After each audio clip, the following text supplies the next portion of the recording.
Alors, deuxième partie, comment on en est arrivé à la première guerre du Karabakh, qu'est-ce qu'a été cette guerre et quelles ont été les suites. Alors, juste pour résumer un petit peu. Donc, on Vas-y. a ici, donc, ça appartient toujours à la Russie, hein, d'accord. Donc, c'est Oui, l'Arménie, le Haut-Karabakh, tout ça, actuellement, ça appartient, entre guillemets, à la Russie.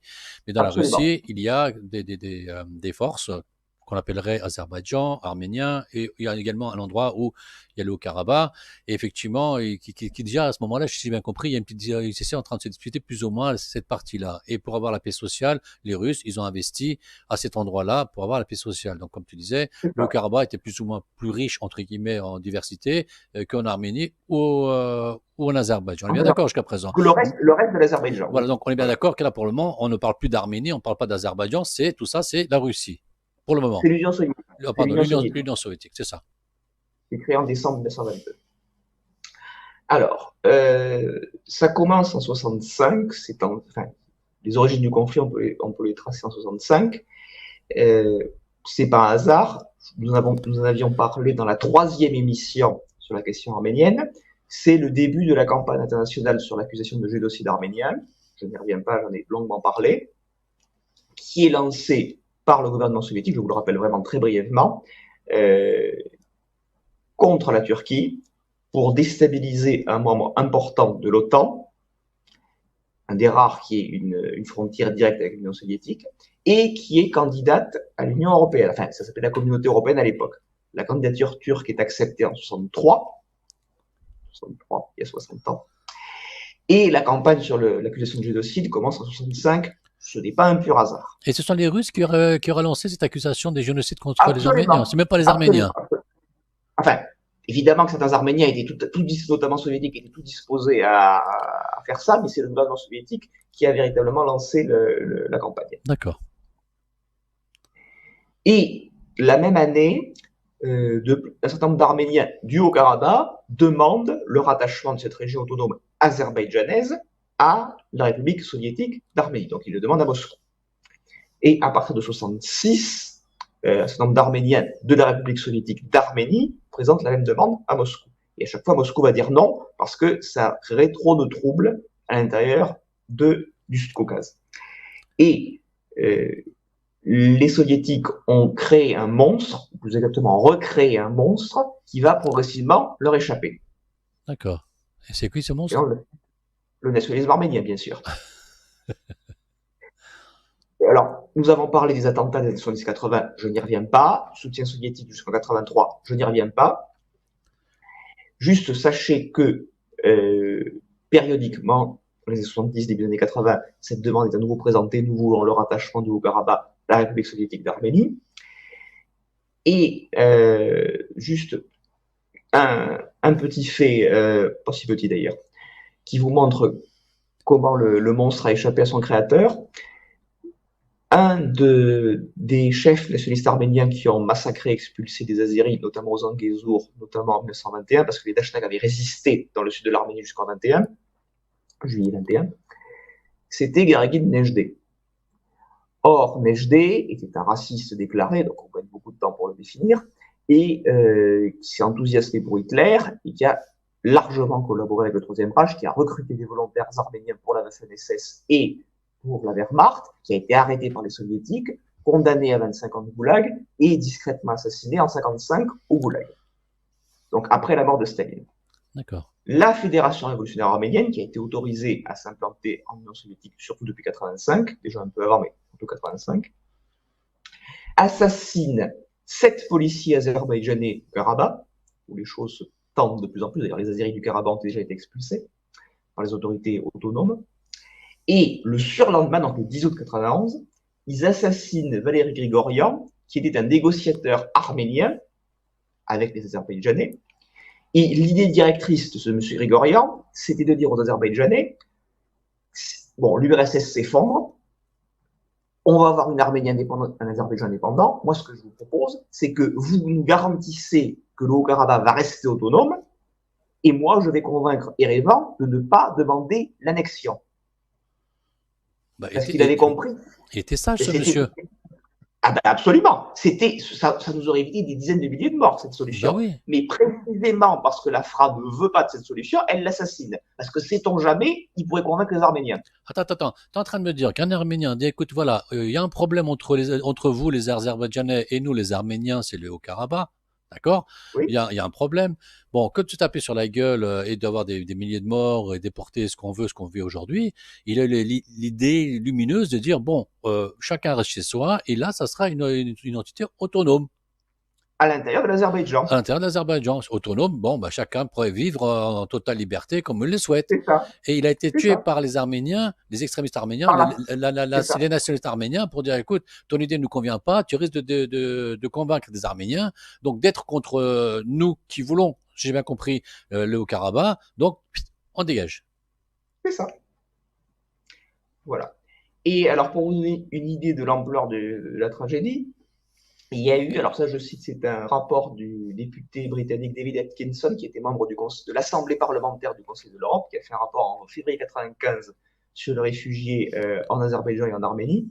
Et il nous dit que 228 840 Azéris ont fui en Azerbaïdjan.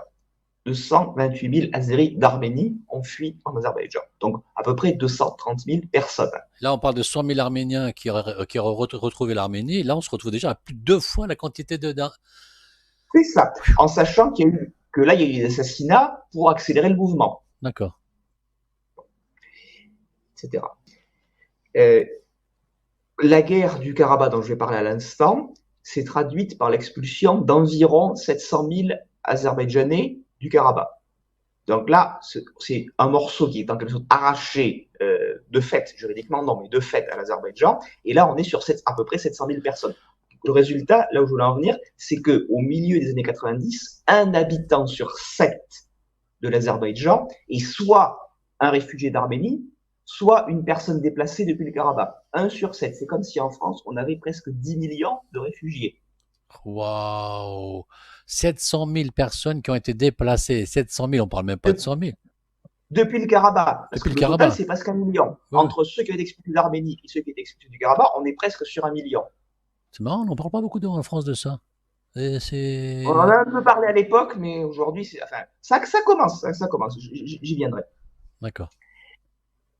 Voilà. Alors, ah oui, une dernière chose. Donc, j'hésitais. Est-ce que je parle de Sumgait maintenant ou est-ce que je parle après les réfugiés? Mais je parle de Sumgait après les réfugiés.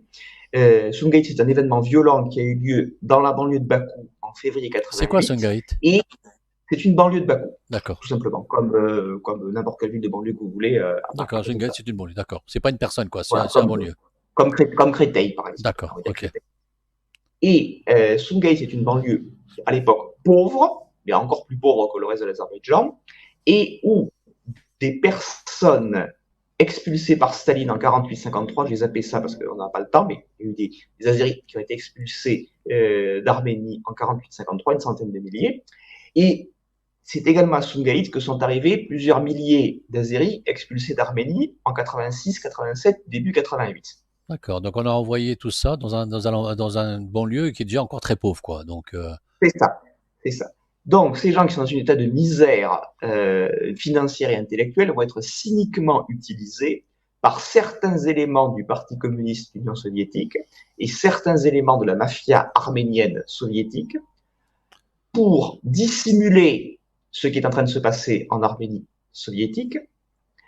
Et un Arménien, Edouard Grégorian, si je me souviens bien, a été condamné par la justice soviétique pour avoir été un des instigateurs des violences contre ses propres compatriotes. d'accord. Il y a eu 26 Arméniens tués et 6 Azerbaïdjanais tués. Donc 26-6, rien que ça, c'est pas un pogrom. Hein. D'accord. Alors Maxime. Bon, il y a eu des violences des deux côtés, et en fait, ce qui s'est passé de manière affreusement cynique, c'est que ceux qui voulaient la guerre entre Arméniens et Azerbaïdjanais, les Arméniens qui voulaient la guerre entre les deux, ont utilisé les Azéris expulsés qui ne savaient plus où ils en étaient contre des Arméniens qui ne voulaient pas soutenir le mouvement anti-azerbaïdjanais. C'est marrant, ça me rappelle déjà avec la Turquie, ceux qui voulaient pas être l'allié des Arméniens, donc les notaires, ont été tués par les Arméniens, parce que tu n'es pas avec nous, donc tu es contre nous. C'est exactement ça. Donc là, il y a une dose de cynisme en plus. On se sert des Azéris comme Ouais. une de main parce qu'ils ne se rendent pas compte de ce qui se passe. On prend les plus pauvres, ceux qui sont complètement déboussolés. Mais Voilà. Donc, cette mise au point sur Sumgait, parce qu'on vous répète Sumgait, Sumgait, Sumgait, en oubliant de quoi on parle d'ailleurs déjà, et ensuite pour dissimuler le fait qu'il y a quand même eu 230 000 Azéris expulsés d'Arménie à la fin des années 80. alors, Maxime, on a à peu près 1 million d'Azéris qui est expulsés d'Arménie, du Karabakh, tout ça, mais C'est ça? l'Azerbaïdjan, les Azéris ne répliquaient pas. Il y a autant de gens qui arrivent et tout ça, et je sais pas, moi, personne, ils répliquaient pas à l'époque, ils disaient pas non, on n'est pas d'accord, ils se battaient pas Ah pour. ben, ils ont essayé, mais il y avait la domination soviétique. Je vous rappelle Oui, qu'en c'est janvier vrai. 90, il y a eu des centaines de morts à Bakou. Hein. La répression soviétique a fait des centaines de morts. Donc il y avait la peur C'est que- soviétique qui les empêchait d'agir, quoi. ah, absolument. Donc la peur du grand frère Les arménien, entre guillemets, si j'ai bien compris. C'est ça, c'est ça. Alors, décembre 91, c'est la dissolution de l'URSS pour de bon, ça y est, c'est acté. Et en janvier 92, c'est le début de la première guerre du Karabakh. Enfin, le conflit avait commencé avant, mais la guerre entre des États, des armées régulières, c'est vraiment à ce moment-là. Et les musulmans, surtout azerbaïdjanais, étaient moins engagés que les Arméniens dans des unités combattantes de l'armée soviétique. Donc, il y avait une expérience militaire beaucoup plus limitée côté azerbaïdjanais que côté arménien. Par ailleurs, la Russie de Boris Yeltsin va intervenir quasi directement en envoyant des volontaires de nationalité russe, certains ethniquement arméniens, certains ethniquement russes, se battre aux côtés de l'armée arménienne pour la renforcer, pour être sûr qu'elle allait gagner. Et c'est notamment le fameux massacre de Rojale en février 92. Il y a eu 613 morts, certains 150 disparus, perpétrés principalement par des Arméniens russes. Les D'accord. survivants disaient les coupables parlaient russe entre eux. Voilà qui est clair. Donc en gros, la Russie avait pris fait et cause pour les Arméniens à l'époque, C'est contre les ça. musulmans. C'est ça. Et dans un contexte où la Russie de Boris Yeltsin utilise des petits séparatismes pour se créer des micro-États, enfin des faux États, à sa dévotion. La Transnistrie a été arrachée en 92 à la Moldavie, l'Abkhazie a été arrachée en 92-93 à la Géorgie. Donc ce sont trois conflits qui se ressemblent. D'accord. La seule différence, c'est que dans le cas du Karabakh, la Russie a utilisé l'Arménie comme homme de paille, en quelque sorte. D'accord. Et l'Azerbaïdjan est dans une situation de quasi-guerre civile en 93, et les Azerbaïdjanais vont rappeler Heydar Aliyev, ancien dirigeant soviétique, pour stabiliser un pays qui en a désespérément besoin. Alors Aliyev va faire ce qu'il va, Aliyev père va faire ce qu'il peut pour reprendre la situation en main. Il va même obtenir quelques succès militaires en 94, mais il va accepter de signer un cessez-le-feu, pas un traité de paix, hein, même pas un armistice, mais un cessez-le-feu en 94, parce qu'il comprend que voilà, j'ai donné quelques satisfactions territoriales et morales à mon peuple, et maintenant il faut faire une pause, parce qu'on va s'épuiser si on continue de se battre pendant encore 2-3 ans. D'accord. On ne pourra pas reprendre si on ne fait pas une pause. D'accord.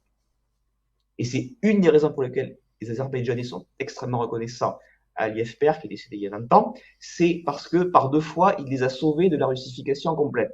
À l'époque soviétique, en passant des accords avec Moscou, et après 80, enfin, à partir de 93, en évitant de trop s'acharner, ce qui aurait conduit probablement à une invasion russe ou iranienne.